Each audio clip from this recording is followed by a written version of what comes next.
Hop, assalomu alaykum. Bizga Nexia 2 avtomobilni olib kelishgan. Bunda bo'layotgan muammo faralar xira. Bunga katta lampochkalar qo'yib beramiz. Mana lampochkadan 100 lik. Dal lampochkamizdan 55 lik ekan, bu maydasini olib ketdi. Bunga bu tomondan rela qo'yib mashina yo'q. Bu nimasi? Dalnisimi bu? Bilishim. Bu 50'lik ha, qo'lizak 100'lik. 50lik, bo'lmaydi 55lik. Maydasiga bu. Hozir qo'lizak 100'lik berdim 100 siz. lik bergan, bir barobar ziyod qo'shdi. Nima qiladi? Kabellarga zo'r keladi, rela qo'ymasangiz. Hozir qo'ysangiz endi bo'limini bo'ladi. Bo'limini bo'ladi.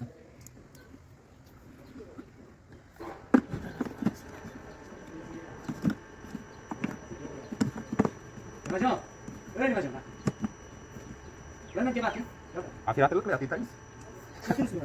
Siz yoqtiribdi. Yaxshi yo'qmi? Shoxobjon so'kmaydi. Yo'q, to'xta ekan, shuni yoqtir. Qaramasin. Ha, u juda xira qo'lida. O'ynasam masala aytsam, aytdiki, nima bo'ladi? Yo'q, kelganingizga ish qiladi. O'zini originali shunday xira qo'ydi.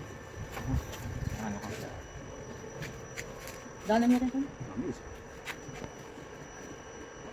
Normal bo'lyapti, devorga qarasam.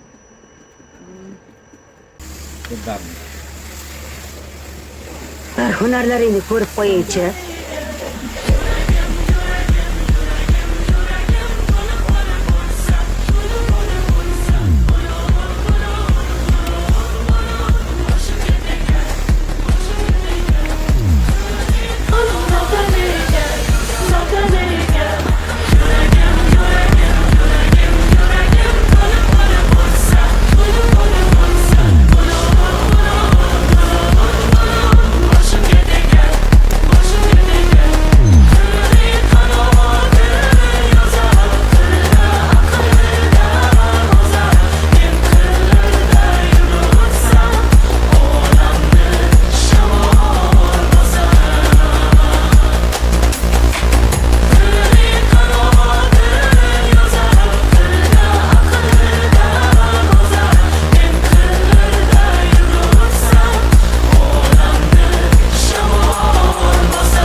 Tumanka zavod degandan keyin yo'ladamsiz-ku?